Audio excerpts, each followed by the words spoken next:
Aujourd'hui, j'accueille la fondatrice depuis 2010 de la société Assistance Digitale, où elle forme des femmes qui souhaitent devenir des assistantes digitales, des assistantes virtuelles ou des OBM, expertes dans leur domaine pour qu'elles puissent assister les entrepreneurs dans leur quotidien.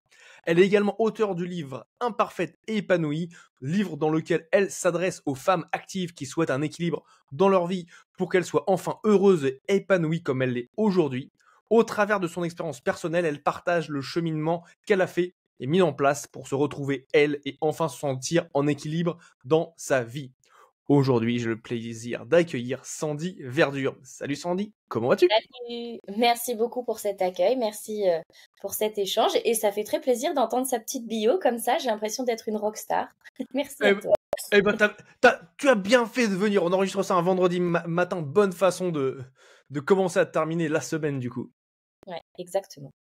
Super. Bah écoute, première question, c'est OBM. Qu'est-ce qu'une OBM? Alors, Business Manager, en fait, c'est un terme qui est assez récent. D'accord. Pour ma part, ça fait 14 ans que je suis assistante digitale. C'est un terme que j'avais inventé parce qu'à l'époque, ça n'existait pas. Et depuis quelques années, on a vu apparaître le terme assistante virtuelle, OBM. Et en fait, selon les personnes avec qui on va échanger, ça va un peu varier. L'idée, c'est qu'une assistante virtuelle, ça va être plutôt une assistante un peu exécutive qui va prendre en main un process et l'exécuter. En respectant ce que souhaite un entrepreneur, alors qu'une OBM, c'est plutôt quelqu'un qui va se comporter plus comme un bras droit, quelqu'un qui va être plus décisionnaire, peut-être qui peut gérer des freelances pour l'entrepreneur en question, tenir des tableaux de bord, etc. L'idée, c'est qu'elle a plus de pouvoir de décision et d'assistance, quelqu'un sur qui on peut plus se reposer. Donc en fait, la différence, elle est là. Maintenant, ça varie énormément d'un entrepreneur à l'autre et surtout en fonction de leurs attentes. D'accord, donc les OBM, une assistante va être là pour appliquer un processus qu'on lui aura donné, donc dans un principe de délégation, alors qu'une OBM, c'est plus, entre guillemets, un bras droit qui va également apporter toute une partie de réflexion, prendre des initiatives, etc. Exactement. Il faut prendre quelqu'un qui soit vraiment en alignement avec ses valeurs, avec ses attentes, ses envies, et quelqu'un sur qui on peut se reposer. C'est une assistante comme on dit, la personne de l'ombre. D'accord? Ça. Donc la personne de l'ombre. Donc toi, tu formes des personnes de l'ombre. Je forme les deux, c'est-à-dire qu'en fonction des Des- personnalités qu'on va avoir, il va y avoir Mhm. à la fois des personnes qui sont là avec une envie d'être plus dans l'exécutif, et il y en a qui ont une personnalité où elles ont beaucoup plus envie de s'engager, elles ont des compétences qui sont beaucoup plus directives, elles savent peut-être un peu plus manager, gérer, elles savent prendre la prise d'initiative, et du coup, elles vont se rapporter plus vers le profil OBM.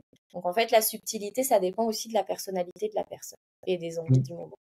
D'accord, je comprends bien. Ouais. Et une chose aussi, je vois, qui est très importante pour toi, c'est tout cet aspect d'épanouissement. Oui. De bien-être. C'est d'ailleurs pour ça que le titre de ton livre, c'est Imparfaite et épanoui.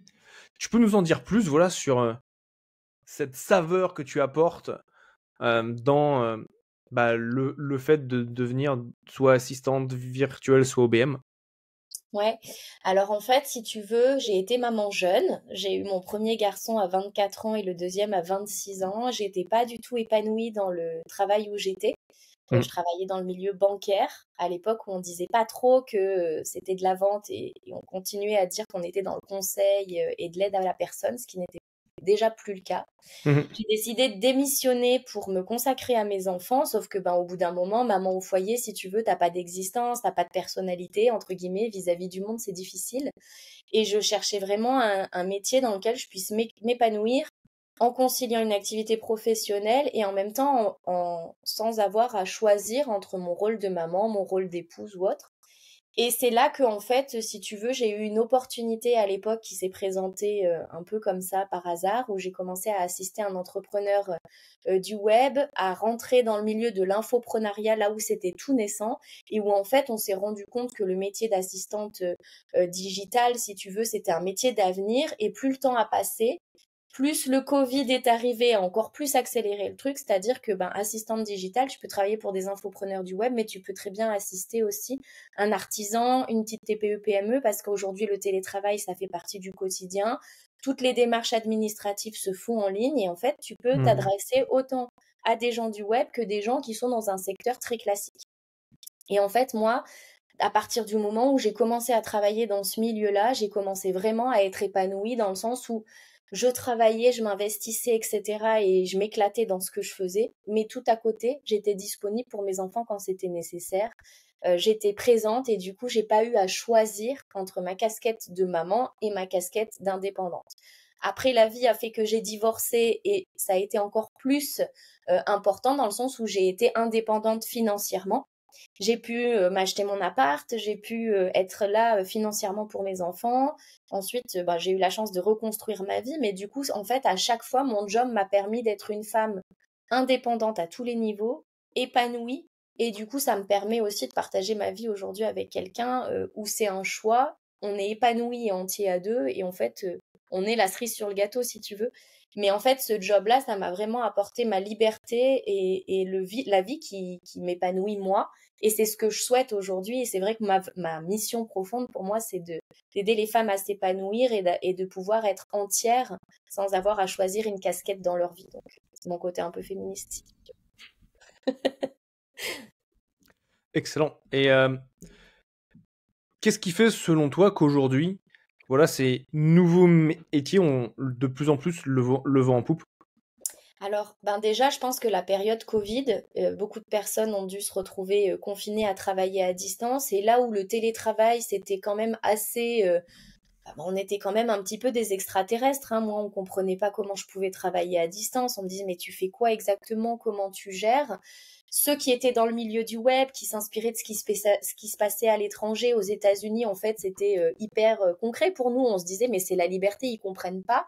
Mais pour les gens du milieu du secteur classique, c'était très compliqué. Et ils se sont rendus compte avec la période Covid qu'effectivement, si tu n'avais pas les bons outils et si tu savais pas gérer, que tu le préparais pas, effectivement, c'est pas inné de savoir travailler à distance. C'est pas parce que tu es une bonne assistante qui va tous les matins dans ton bureau que tu peux dire bah c'est bon, je quitte mon job, je me lance en tant qu'indépendante. Bah non. En fait, tu as des outils, tu as des choses à savoir, des process à mettre en place. Et en fait, aujourd'hui, on est quand même dans une volonté, je trouve. J'ai l'impression qu'il y a une espèce de volonté des personnes d'avoir une vie un peu plus épanouie et moins métro boulot dodo. Et le Covid a encore plus accentué ça. Plus, on va pas se mentir, aujourd'hui, tout est fait pour que ça se passe en ligne, que ce soit les impôts, que ce soit toutes les démarches administratives, tout en fait commence à se faire en ligne.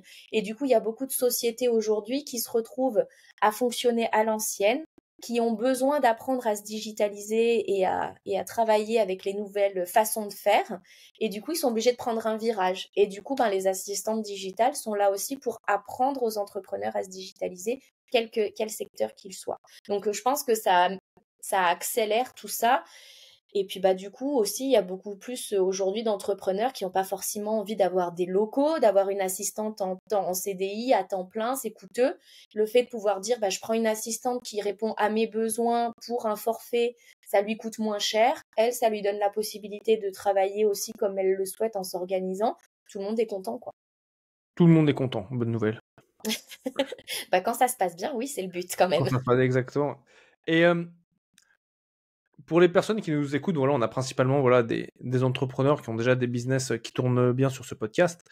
À partir de quel moment, pour toi, est-ce que ça commence à devenir pertinent de faire appel à une assistante pour des personnes voilà, qui découvrent ce concept d'assistante virtuelle, qui ont tu vois, des business qui fonctionnent bien, mais qui n'ont pas encore soit une OBM, donc il y a plus un aspect bras droit ou une assistance plus application de processus. Quels seraient, tu vois, les déclencheurs, les milestones, c'est c'est quoi milestone en français? Je sais pas. Ils comprendront. Milestone, parfait. Si vous connaissez pas le mot milestone, dictionnaire, anglais, français, vous découvrez. En gros, c'est une échéance. Quel est le palier, voilà.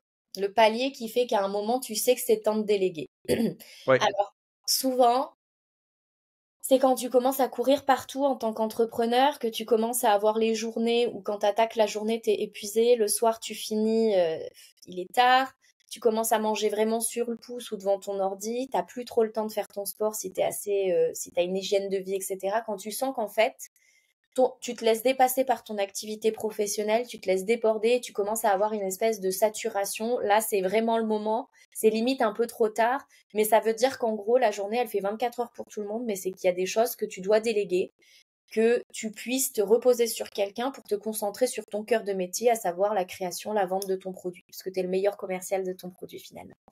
Et en fait, là, à partir de là, il faut se dire, OK, comment je fais? Parce que concrètement, c'est bien de dire je suis débordée, mais en fait, souvent, on vient vers moi et on me dit, ben, Sandy, en fait, j'ai besoin d'une assistante, mais comment je fais? Qu'est-ce que je délègue? Comment ça se passe? En fait, il y a un exercice qui est un peu compliqué, enfin, qui prend un petit peu de temps, donc on se dit, ah, mais j'ai pas le temps, mais ça va t'en faire gagner derrière. J'explique. En fait, le concept, c'est pendant une semaine, tu vas noter toutes les missions que tu fais. Tout, que ce soit répondre à un mail, création de contenu, je sais pas, traiter une demande administrative, envoyer les documents au comptable. Tu notes tout ce que tu fais. Tu notes aussi combien de temps tu mets pour le faire. Donc, tu peux faire une feuille.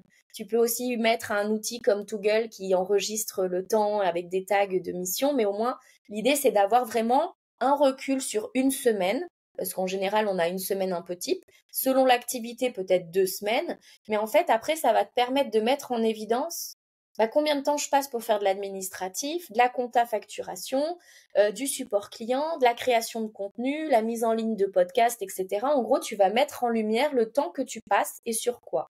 Déjà, ça te permet peut-être de te réorganiser en disant, est-ce que tout ce que je fais, ça a du sens? Est-ce que vraiment, tu sais, le 20-80, est-ce que mes actions, en fait, ont concrètement un intérêt à être mises, ou est-ce qu'il y a des choses que je fais parce que c'est une habitude et peut-être que c'est pas si rentable ou intéressant que je le fasse?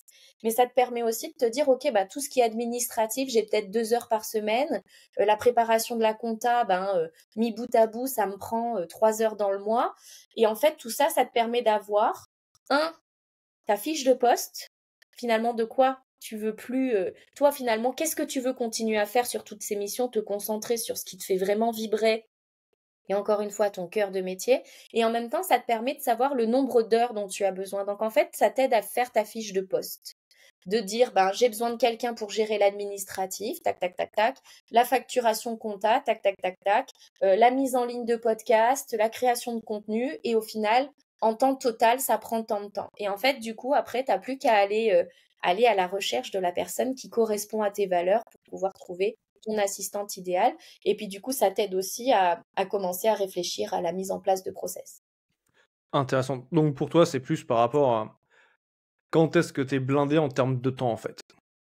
Souvent, tu vas te dire, finalement, c'est un investissement, parce qu'il y en a qui vont te dire, ouais, mais j'ai pas les moyens. Au moment où tu vois que tu n'arrives plus à gérer, t'as trop de ventes et tout, en général, le temps que tu vas économiser, tu vas le mettre à quoi? À créer, vendre. Donc, ça va te faire décoller ton chiffre d'affaires. Et du coup, en fait, c'est un investissement, ton assistante, parce qu'en plus, tu vas mettre en place des process. Peut-être elle va t'aider à mettre en place des optimisations, des outils que tu n'avais peut-être pas encore mis en place parce que tu travaillais de manière un petit peu artisanale.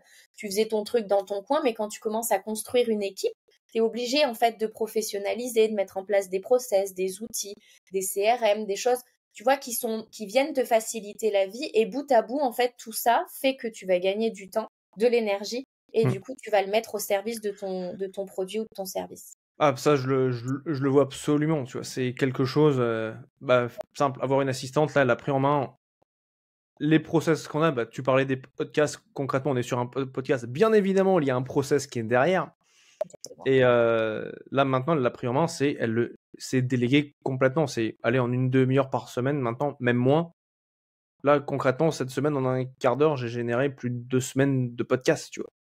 Alors Donc là, qu'avant... tu te concentres sur ton Hein? interview, tu te concentres sur ton interview, sur ce que tu fais, ce qui t'anime, mais tout le autour, en fait, il est délégué via un process. Elle a sa checklist et au final, tout le monde est content, et toi, tu travailles 2 fois plus, mais dans ce que t'aimes. Mais c'est magnifique, c'est ça, c'est exactement ça. Et c'est tant qu'on ne l'expérimente pas, tant qu'on ne le vit pas, je pense qu'on peut pas le comprendre, tu vois. Quand tu as des choses qui sont faites toutes seules, que je reçois des messages qui me disent ça c'est fait, ça c'est fait, je suis là, mais génial, mais trop bien. Et un point sur lequel j'arrive quand même rebondir et tu vois insister, parce que moi j'entends des personnes qui me disent Miguel, moi tu comprends pas, je suis débordé. Et souvent les personnes, tu vois, elles me disent qu'elles sont sous l'eau, etc., etc. Et moi, je n'arrive pas à comprendre ça, tu vois. C'est un truc, c'est ma tête, elle n'arrive pas à dire. Pour moi, c'est quelque chose qui bug, tu vois. Je pense que c'est une des phrases que je dois prononcer, peut-être aller, tu vois, genre 3 fois dans l'année, tu vois. Je priorise, mais je dis jamais que je suis sous l'eau, que je suis débordé ou que je cours partout. Donc, tu vois, il y a aussi ce symptôme de se vouloir déborder. Et comment est-ce que tu arrives à faire la différence entre tu as le symptôme où on se dit je suis débordé parce qu'en fait ça fait bien dans la société dans laquelle on vit où on nous habitue à dire ah non, un mec qui est débordé, c'est un mec ouais, il doit être important lui parce qu'il a plein de trucs à faire, tu vois, c'est un sentiment d'inflation de l'ego qui a été mis en place dans la société qu'on connaît. Mm, mm. Et à quel moment est-ce que tu as justement cet Faut marquer la équilibre? différence, ouais. Ah, c'est ça, tu vois. Alors effectivement, tu l'as bien dit, il y a eu une tendance où être débordé, c'était à la mode, ça voulait dire que tu étais hyper important, etc. Sauf que être débordé, c'est être mal organisé. Ah, ça c'est déjà un bon point. Moi, j'ai encore une autre approche par rapport à ça où je dis que, en fait, c'est pas que t'es débordé, c'est juste qu'en fait, c'est une question de priorité, tu vois. Voilà, tu priorises pas, t'es pas organisé. Ouais. Après, tu vois, moi, je suis organisée depuis toute petite. Clairement, ça fait partie de mes compétences et de mes qualités. Je suis née avec, c'est un don. Ok. Il y a des personnes, c'est pas le cas. En fait, c'est un apprentissage. Mhm. Ça s'apprend, mais il faut mettre en place une discipline. Et du coup, Mais- forcément, ça leur demande plus d'efforts. Donc, clairement, j'ai assisté des personnes qui étaient très brouillons. Et c'est très difficile, en fait, de personnes qui partent dans tous les sens, qui ont 1000 projets, mais qui vont jamais vraiment au bout, ou qui partent dans plein de directions. Et en fait, l'objectif de l'assistante qui est là un petit peu, alors je dis assistante, pour moi, c'est, je vais pas différencier à chaque fois OBM et assistante exécutive, mais c'est de ramener l'entrepreneur en lui disant, OK, là, tu veux aller, l'objectif, c'est le sommet de la montagne. On va découper tout ça en petites étapes. Et donc, du coup, l'idée, c'est petit à petit, on va avancer pour que, à la fin, cet objectif soit atteint. En fait, on va découper un projet en plusieurs petites étapes avec des échéances et je vais essayer de découper ses envies, ses objectifs, etc. en différentes missions, mettre en place des process, peut-être mettre en place, si c'est une équipe de freelance, les bonnes personnes au bon endroit, etc. Et l'idée, c'est que du coup, tous ensemble, on œuvre pour que, mine de rien, toutes ces étapes mises bout à bout, on y va. Mais après, tu as des personnes qui, en fait, qui veulent pas. C'est-à-dire que déléguer, pour eux, c'est difficile. Donc, il faut aussi se dire que déléguer, c'est pas simple. Parce qu'en fait, on travaille depuis un certain nombre de temps sur un projet, sur un bébé. Parce que c'est notre bébé, hein, notre société. C'est pas facile de lâcher prise et de dire, en fait, on a tendance à se dire, il y a que moi qui peux le faire, c'est moi qui le ferai le mieux. Sauf qu'en fait, c'est pas vrai. Il y a des personnes qui sont experts dans leur domaine et qui savent mieux faire des choses. Par contre, toi, tu es là pour manœuvrer pour que effectivement ta société elle prenne de l'ampleur et il y aille plus. Mais c'est important de se dire que la mise en place d'une collaboration, ça demande plus de travail au début. Donc effectivement, le côté je suis débordée, ben peut-être que tu auras l'impression qu'on t'appuie encore un peu plus la tête sous l'eau parce que bah tu vas échanger, parce qu'il faut peut-être créer les process s'ils sont pas existants, et puis parce que bah, petit à petit, il y a la confiance qui se met en place avec la personne qui vient, il y a une relation qui se met en place. On va dire que tout ça, pour que ça tourne, pour que la confiance soit là et que tu puisses respirer, en fait, il faut que tu te dises que ça dure en moyenne 3 mois. Au moyen de 3 mois pour avoir la confiance en place. La Et confiance, les choses qui tournent un petit peu toutes seules, parce que la personne, l'assistante, pour moi, c'est un caméléon, un couteau suisse. Elle est là pour prendre en charge, elle est là pour apprendre ton fonctionnement, ta façon de communiquer, tes attentes, etc. Que vous appreniez à communiquer, c'est un peu comme un couple, en fait. T'as deux personnes qui vont apprendre à travailler ensemble, à communiquer, etc. pour œuvrer pour la société. Et du coup, tout ça, ça prend à peu près 3 mois pour que ce soit fluide et que tout se passe de manière hyper comme sur des rails, quoi. nickel, donc 3 mois pour que ce soit fluide, pour que les personnes puissent œuvrer ensemble, magnifique. Donc ça c'est bien clair. Et également un point sur lequel j'aimerais qu'on insiste énormément, c'est la mise en place de process pour pouvoir créer des processus qui soient répétables, mesurables et améliorables. Moi j'ai ma façon de faire mes process. Quels est pour toi les conseils que tu vas donner à une personne qui nous écoute et qui n'a peut-être pas encore de process ou qui a peut-être déjà des process mais qui les a fait lui-même? Mm. Comment on fait? Comment on s'y prend? En Alors, gros, c'est fais-nous le- mon premier process ou les process pour les nuls, tu vois. ouais, le process pour les nuls. En fait, euh, au début, quand on part de rien, j'apprends aux assistantes à apprendre à déléguer parce que c'est un apprentissage. Et en fait, je me dis, pour chacune des missions, je dis, ben, l'idéal, c'est peut-être de faire un zoom, un partage d'écran où l'entrepreneur va montrer la mission concrètement, comment il l'a fait. L'assistante qui est là va pouvoir poser des questions pour que ce soit bien clair pour elle, etc. Et du coup, déjà, on a un process vidéo. Ce process vidéo, en fait, l'entrepreneur, finalement, il te montre comment il l'a fait. Donc, en fait, l'assistante, elle va en faire un process écrit.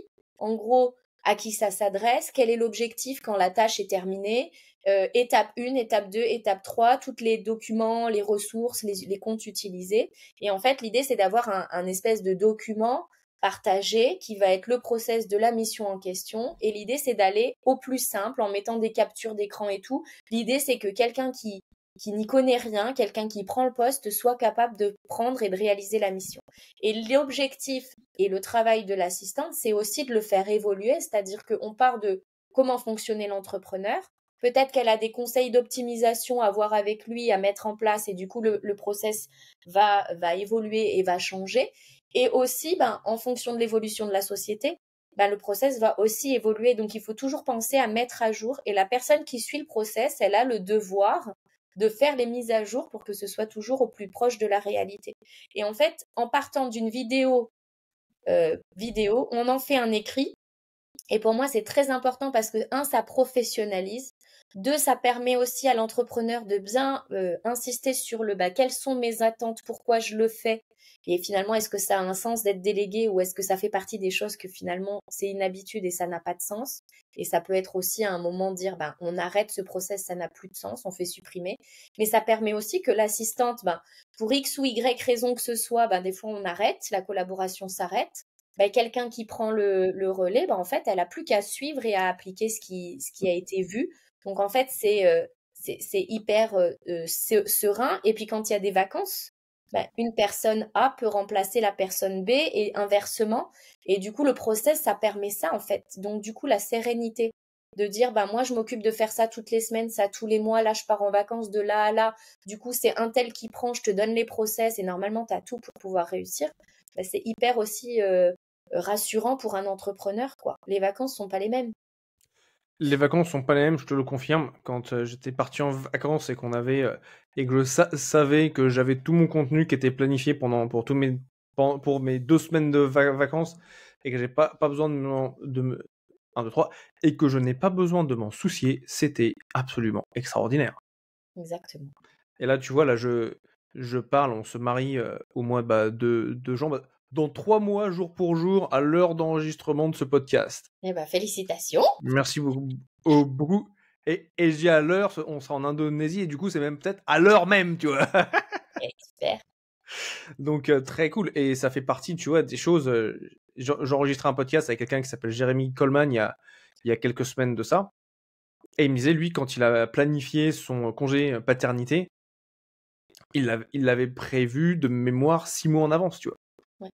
Pour que toutes les équipes soient OK, que ce soit bien rodé, etc. Donc c'est lui simple, il m'a inspiré en me disant OK, moi je vais pas partir, bah voilà, pendant ma période de mariage, il y a très peu de chances que je sois disponible, tu vois. Eh bien, mais comment faire pour que au moins les tâches fondamentales du business continuent à tourner, avoir les podcasts qui sortent les mercredis, avoir les publications qui sortent de manière régulière, les emails, etc., etc. Et puis c'est super important en fait parce que être entrepreneur, sa société, clairement c'est notre bébé et on l'aime.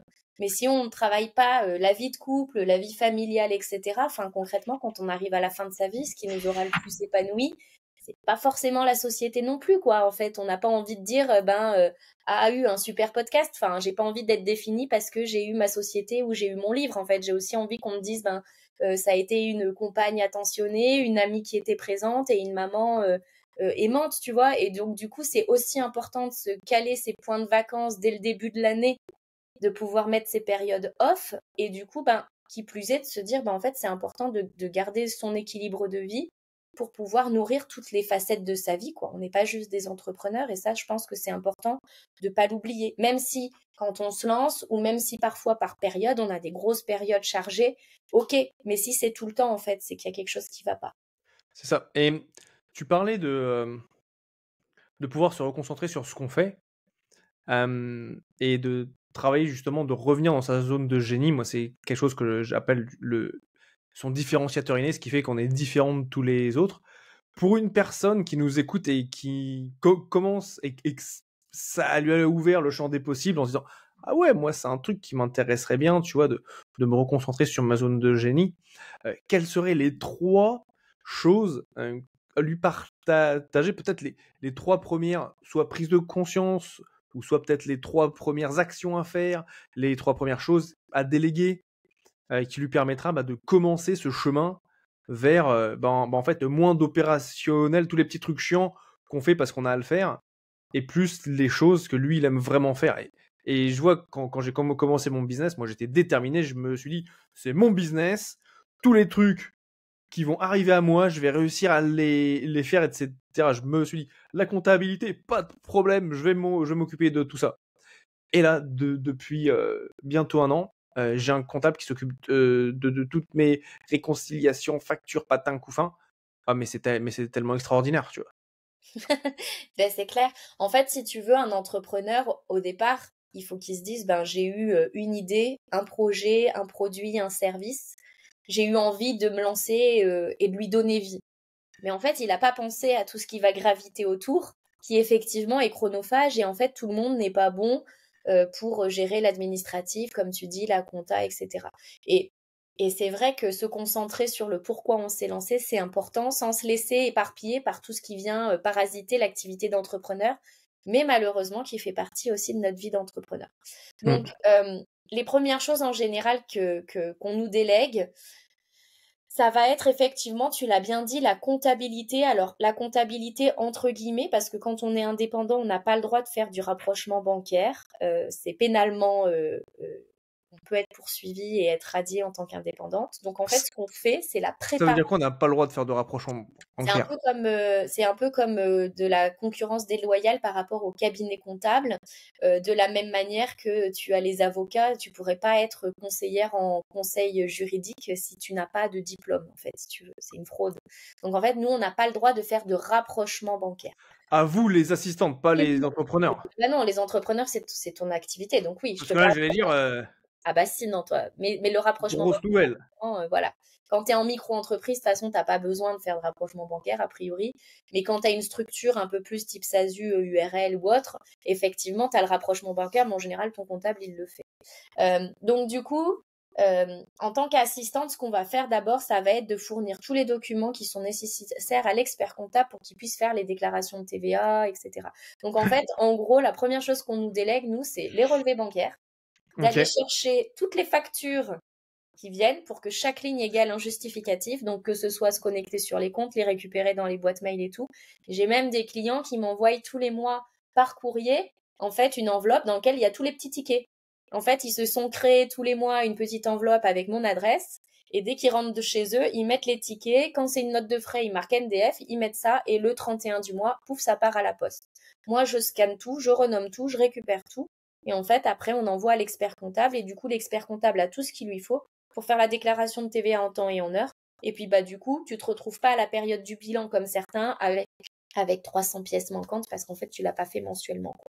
Ouais, je comprends bien. Et ils ont pas peur par rapport à ça de partager des données qui peuvent être considérées comme sensibles, liées justement à leurs transactions monétaires.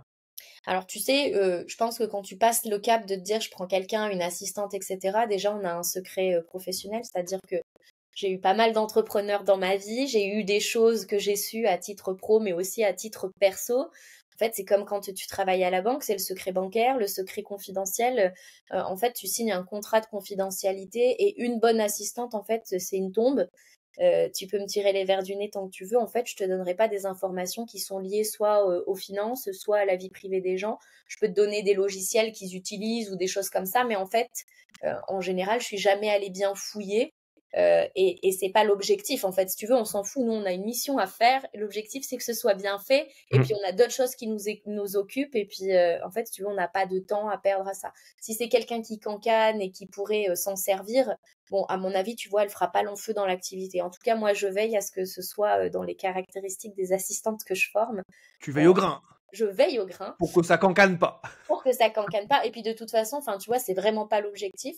Ouais. Après, tu me demandais les autres types de missions qu'on pouvait déléguer. Donc, en général, la comptabilité est une grosse douleur et une grosse phobie administrative. Donc, c'est une des premières choses qu'on délègue.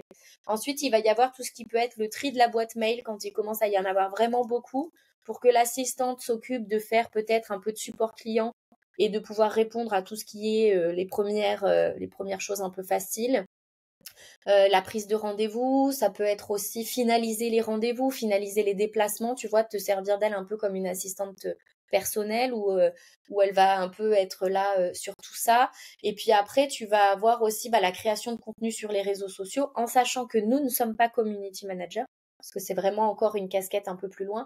Par contre, de dire, on a un espèce de tableau de suivi avec nos lancements, nos projets, nos axes de communication, il faut qu'on ait du contenu à telle fréquence. Si tu veux, elle peut pré-mâcher le travail ou te créer de A à Z, mais ça, après, ça dépend des personnes que tu as en face. Mais du coup, elle peut te pré-mâcher le travail pour que toi, tu aies juste à mettre ta patte dans la légende pour que ça reste toi. Mais l'idée, c'est vraiment de te faire gagner du temps au maximum. Et puis après, si c'était dans ton cas, une des premières choses que tu déléguerais, effectivement, c'est tout ce qui va autour du podcast pour que toi, tu te concentres sur le podcast. Si c'est quelqu'un qui fait de la vidéo YouTube, en fait, la personne va tourner ses vidéos, tout ce qui va être la mise en ligne, la programmation, en faire une newsletter, programmer tout ça, en fait, ça, c'est une assistante qui gère. Tu vois, après, ça dépend du secteur d'activité. Et puis la relance des factures, parce que tu en as beaucoup qui ont de la trésor dehors, je pense notamment aux artisans, aux structures un peu plus classiques. Combien sont sur les chantiers? Le soir, ils sont encore en train d'envoyer des devis, il faut transformer en facture, ils relancent pas. Et en fait, des fois, ils sont dans des difficultés parce que l'argent est dehors. L'assistante peut s'occuper d'aller récupérer les fruits de son travail. Ouais, et ça, c'est vraiment un point qui est important, je trouve. C'est et là, ça va. Je dirais, c'est un peu à l'encontre, c'est un peu contre-intuitif par rapport à tout ce qu'on nous partage et la manière dont on est éduqué, endoctriné par la société, où c'est un peu cette image de ouais, je l'ai fait seul, donc je suis fort. Je mérite tout, quoi. C'est bon, c'est moi, je suis fort. Je vais être aimé par les gens autour de moi si je fais tout seul. Et en fait, c'est ça que j'ai découvert aussi en travaillant avec des assistantes, c'est que elles apportent vraiment un nouveau point de vue, une nouvelle manière de faire, etc. Et faire certaines choses, tu vois, je te donne un exemple, j'ai été amené, tu vois, genre, chercher des images dans des banques de données d'images. Oh mon Dieu, que c'est une sacrée tâche, tu vois. Oui, c'est ça. Mais par contre, et ce que j'ai trouvé, c'est que les personnes, elles aiment le faire parce que de base, les assistants, j'ai toujours trouvé ça fantastique. C'est des personnes, moi j'ai toujours remarqué, qui ont un cœur qui est gros comme ça, qui sont prêts à te donner un coup de main et qui ont envie de t'aider. Tu vois, moi je trouve ça vraiment génial. Ah. Et c'est s'autoriser en fait à comprendre que à plusieurs on va plus loin, c'est plus haut, plus vite, plus fort, tu vois. C'est seul où on peut aller plus vite et encore à une certaine échelle, tu peux pas aller trop vite, enfin t'es limité. Mais par contre, à partir du moment où en fait à la place de te concentrer, et ça c'est un point qui est très francophone, même peut-être franco-français, où on est très axé sur le faire et ce qu'on va être amené à faire, le input, et non pas l'output, c'est-à-dire le résultat. Ouais, c'est ça. Mais c'est vrai que tu l'as bien dit, en fait, les caractéristiques en général d'une assistante, toutes celles que je forme, elles ont un point commun, c'est qu'elles ont envie d'aider les entrepreneurs à se développer dans leur activité tout en faisant des choses qui, pour un entrepreneur, en fait, si tu veux, c'est hyper l'administratif, la compta, classé, organisé, structuré, penser, découper les projets, etc. Ça saoule. Mais en fait, pour nous, en fait, ça nous fait vibrer. C'est notre zone de génie à nous. Et en fait, effectivement, c'est mettre nos compétences au service de quelqu'un. Et il n'y a rien de plus gratifiant que de voir l'entrepreneur qu'on assiste, le voir développer sa structure, développer ses équipes et cartonner parce qu'en fait, on a contribué au succès. On sait que ça fait partie c'est aussi grâce à nous, quoi. Tu vois, qu'on donne une dimension au-dessus et en fait, c'est hyper valorisant. Et effectivement, il y a un espèce de don de soi qui est commun à la majorité des assistantes. En tout cas, celles que j'accompagne, c'est clair que c'est flagrant. Et du coup, pour la petite anecdote, aujourd'hui, je suis l'assistante assistée, puisque moi aussi, je suis en train de switcher dans mon activité, puisque j'ai été assistante pendant 14 ans. Que j'ai assisté pas mal de monde de manière soit OBM, soit parfois des choses un peu plus administratives, exécutives, etc. Tu vois, je combinais un peu les missions parce que tu peux pas faire que des clients. Tu peux pas avoir 5 clients où tu es OBM, en fait, parce que tu te brûles les ailes. Hein. Tu peux pas mettre toute ton énergie au cœur d'un projet sans y laisser un peu des plumes aussi. Donc, moi, je suis arrivée à un moment de ma vie où je me suis dit, OK, maintenant, l'énergie, je l'ai bien mis au service de tous les entrepreneurs que j'ai accompagnés. Aujourd'hui, je veux remettre de l'accent sur ma formation et le pourquoi je le fais parce que c'est ce qui me fait vibrer et je suis un peu arrivée au moment où j'avais envie de changement. Et ben, figure-toi que l'assistante assistée, aujourd'hui, c'est moi qui suis dans une phase où j'ai créé des process, où j'ai été un peu débordée parce que bah, justement, entre eux, bah, j'ai encore des clients qu'il faut que je gère, mais j'ai mes stagiaires qu'il faut que j'accompagne, les entrepreneurs qui cherchent des assistantes, que je leur trouve la perle rare, etc., et que je fasse les mises en relation. Je pouvais pas trop être partout. Et donc, du coup, j'ai commencé à déléguer et j'ai la chance d'avoir trouvé ma perle et de travailler aussi en famille puisque ma maman m'assiste aussi pour tout le côté Ah, suivi administratif. Et c'est vrai que du coup, en fait, ça me fait hyper plaisir parce que pour le coup, du coup, c'est moi qui suis en train de créer aussi mon équipe au service de mon projet et de mes objectifs. Et c'est vrai que du coup, c'est pas si évident que ça que de déléguer et de se retrouver de l'autre côté de la barrière finalement. Je compatis du coup. tu augmentes ton niveau d'empathie avec tes clients, je comprends tout à fait, ouais. Exactement. Et selon toi, Andy, donc le nom de ce podcast, le différenciateur inné, quel est pour toi le différenciateur inné de ton entreprise, de ce que tu vas porter par rapport à d'autres personnes voilà, qui vont former des assistantes virtuelles, des OBM, etc., etc. Quelle est la patte Sandy Verdure? Alors déjà, je pense que j'ai eu la chance d'être là au démarrage de l'infoprenariat dans le milieu français. J'ai quand même assisté des grands noms. Tu peux faire Et du name dropping comment tu peux faire du name dropping si tu veux. Jean-François Ruiz, Franck Rocard, Romain Collignon, Julien Musi, Amel Castel. Je parle des gros, il y a Delphine Pinon, Raphaël Omad, enfin j'en ai plein en fait si tu veux. Et l'objectif, bon, c'est pas forcément de tout nommer, mais il y en a eu plein, plein, plein d'autres encore. Ceux qui sont connus dans le milieu de l'infoprenariat, voilà déjà, ceux qui me viennent tout de suite. Hein. Et, euh, et Mais c'est on aime vrai les que autres quand même. Hein. Les autres, on les aime aussi. Hein. on les aime tous, il n'y a pas de, tu vois, j'ai travaillé en France et à l'étranger, parce qu'il y en a qui sont basés en France, il y en a qui se sont expatriés aussi. Donc il y a eu tout ça. Et du coup, j'ai vu l'évolution du web et comment, en fait, ça a changé, évolué. Et du coup, en fait, si tu veux, moi, mon accompagnement, déjà, c'est que je le fais évoluer en fonction des tendances et tout, mais sans me précipiter non plus, parce que je connais aussi l'effet tendance à la mode, mais ça fait un effet de feu de paille. Donc déjà, toute ma formation, elle est faite sur des outils qui sont des valeurs sûres, que je fais valider par des entrepreneurs que j'accompagne et que je suis au travers de moi, Mastermind et compagnie aussi. Et en même temps, je fais évoluer mon accompagnement parce que tu peux pas te reposer sur tes lauriers. Donc en fait, ça déjà, c'est la phase numéro 1. Et la phase numéro 2 qui fait que je me différencie aussi, c'est que j'accompagne entre 10 et 15 personnes par mois en général, parce que l'idée, c'est que chaque étape de la formation qui se fait en e-learning, en fait, on est en visio, en petits groupes. Et l'idée, c'est vraiment de les aider à passer les étapes en n'étant pas dans de l'individuel, parce que sinon, j'aurais pas le temps, mais en étant dans des groupes humains qui fait qu'en fait, il y a un réel soutien entre les assistantes, moi, une réelle interaction avec elles et un réel accompagnement pour les aider à s'épanouir dans leur activité et à devenir la meilleure version d'une assistante digitale. Excellent. Après, Donc je un mix réalise aussi entre... un Vas-y. audit. Voilà, il y a du Quoi virtuel, du présent, enfin du visio avec moi, donc tout le long du truc. Je vais réaliser aussi un audit sur le site et les réseaux sociaux qu'elles vont mettre en place pour les aider à optimiser tout ça.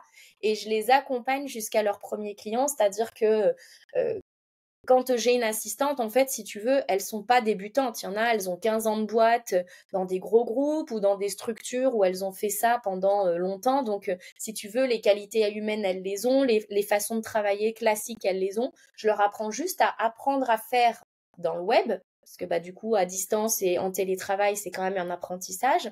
Mais je leur apprends aussi à s'adresser aux entrepreneurs et tout. Et je les accompagne, en fait, jusqu'à leur premier client, c'est-à-dire qu'en fait, je suis là en soutien, un peu comme un support, un SAV, c'est-à-dire que si demain tu confies une mission à une assistante que j'ai formée, il y a un bug, il y a un truc qui va pas, ou alors elle sait que tu as un besoin, mais elle sait pas quel outil elle peut exploiter, en fait, elle me contacte et en fait, on fait ça ensemble. L'idée, c'est Magnifique. vraiment que j'accompagne à la mise en place des premiers clients pour qu'elles aient leurs habitudes, pour qu'elles soient à l'aise, pour que les entrepreneurs soient en confiance, de se dire, OK, il y a Sandy qui est quand même, elle est derrière. Donc, en fait, au pire, elle n'est pas toute seule. Et puis, on est tout un réseau où, en fait, on va se soutenir les unes les autres, quoi. Excellent. Donc vraiment la mise en place aussi bien voilà basée sur une expérience avec des entrepreneurs et des infopreneurs voilà qui cartonnent quand même bien sur les noms que tu as cités, c'est des personnes voilà qui je sais qui avoinent bien en mode business, mais aussi tout en accompagnant jusqu'au premier client pour ces personnes qui sont en reconversion, soit reconversion professionnelle, qui deviennent assistantes virtuelles OBM ou qui avaient déjà ou qui ont une reconversion du traditionnel vers le web. Ouais, c'est ça. Excellent, excellent. Et puis après, tu vois, on peut autant accompagner des grands noms que d'autres personnes un peu moins qui cartonnent dans l'infoprenariat, mais qui cartonnent dans leur domaine en structure un Ouais. peu plus classique. On peut travailler en local aussi. Donc, tu vois, c'est pour ça, moi, je t'ai donné les noms qui sont ceux qui sont les plus connus de l'infoprenariat parce que c'est les plus historiques. Ils ont Maintenant, pignon sur rue, comme on voilà. dit. Donc, si tu veux, ça interpelle plus. Maintenant, j'ai des collaborations qui m'ont aussi un peu plus marqué humainement parlant dans la relation, dans ce qui a été créé et tout. C'est ça aussi qui est beau, c'est que derrière, on a des relations humaines qui se créent, des relations amicales. Si je prends le cas de, par exemple, Raphaël Omat, que j'accompagne toujours, bon, tous les ans, on se fait un repas avec nos familles respectives et il y a une amitié qui s'est créée aussi au-delà de juste assistante, quoi. Et ça aussi, c'est sympa, quoi. Magnifique, magnifique, magnifique. Et pour les personnes qui nous écoutent, voilà, donc je suis entrepreneur et puis je me dis, ouais, Sandy, elle me fait vouloir une assistante, je vois des choses à déléguer dans mon business. Est-ce que toi, tu as un pool, je dirais, d'assistantes et d'OBM prêtes à faire feu, tu vois, auprès d'entrepreneurs, un et deux, si c'est le cas, comment, enfin même, tu en fait, réponds aux deux questions. Ouais, Est-ce que comment? tu as ce pool et comment te contacter, en fait? Ok. Alors, en fait, il y a un de mes savoir-faire, a priori, qui est pas mal et que j'ai constaté, c'est que j'arrive à trouver les bonnes personnes et les mettre en relation. Et ça, je me suis dit, tu vois, ça, C'est c'est le un... Tinder du business, quoi. Ouais, ouais, j'osais pas le dire, mais ouais. Je fais matcher les gens. Je Et fais en fait, matcher. je me suis rendu compte que le fait d'accompagner les assistantes a un côté un peu plus, du coup, en individuel et tout, j'apprends à les connaître, à voir leur personnalité, leurs appétences, etc., leurs forces. Et du coup, quand j'ai un entrepreneur qui me contacte, alors il peut me contacter par LinkedIn ou par mail, il y a mon site, etc. En fait, il peut me dire, bah voilà, j'ai mes besoins en ta, j'ai tant de temps de dispo. En fait, moi, je vais aller regarder dans les assistantes que j'ai pour pouvoir dire, bah ok, j'ai ce client-là. Et en fait, j'aime bien mettre en relation 2, 3 personnes. J'aime pas faire la sélection moi-même parce que, si tu veux, moi, j'ai mon idée. Mais maintenant, ça reste un match entre 2 personnes. Comme tu disais, c'est un peu le Tinder de l'assistante. Mais c'est quand même pas à moi à choisir l'assistante qui va t'accompagner. Et là, le feeling, la communication, savoir si ça passe plus par l'une ou par l'autre. Et parfois, ça permet de justement confirmer un choix. Et du coup, après, je les mets en relation par mail et ils continuent ensemble tout simplement. Donc toi, tu es vraiment plus sur la partie mise en relation, donc ça, c'est Ouais. fantastique. Pour les personnes voilà, qui sont intéressées par ça, vous trouverez la manière de rentrer en contact avec Sandy directement dans la description de cet épisode. Magnifique, écoute, le podcast arrive sur sa fin. Sandy, je te remercie énormément du temps que tu nous as accordé aujourd'hui, de nous partager tous ces points extraordinaires de comment révéler sa zone de génie grâce voilà, la mise en place d'assistants et d'OBM. Et j'ai envie de te laisser le mot de la fin. C'est une habitude que j'ai. Ah non, avant ça, j'allais oublier la tradition. Dis-moi. Une- Si tu as une personne de ton entourage que tu aimerais voir sur ce podcast, ce serait qui? Et ben du coup, on en a parlé tout à l'heure. Raphaël Omat, en fait, il est préparateur mental. Il accompagne des sportifs de haut niveau et il apprend aux entrepreneurs aussi à travailler la préparation mentale parce que finalement, l'entrepreneuriat, c'est pas un sprint, c'est un marathon. Et il est également auteur d'un livre sur la gestion du stress. Et du coup, je pense qu'il pourrait être adapté dans ton podcast parce qu'il a quelques clés qui pourraient être intéressantes pour toi. Bah, Sachant avec qu'il plaisir. anime aussi un podcast qui s'appelle Le Smoothie Vitaminé, tu vois. Donc voilà, je pense que vous pourriez trouver des points d'accroche communes. Euh, Magnifique. et puis, du coup, merci à toi pour cet accueil, pour cet échange. C'est toujours super chouette de pouvoir partager avec quelqu'un du milieu. Et puis, écoute, ouais, laissons les entrepreneurs révéler leur zone de génie. Pensez à constituer une équipe, votre dream team. Et puis, si vous avez besoin d'un coup de pouce pour que je vous aide à trouver votre perle, contactez-moi. Magnifique. Merci beaucoup, Sandy. Merci à toi. Et puis à très bientôt. À très Ciao. bientôt. Au revoir. Salut.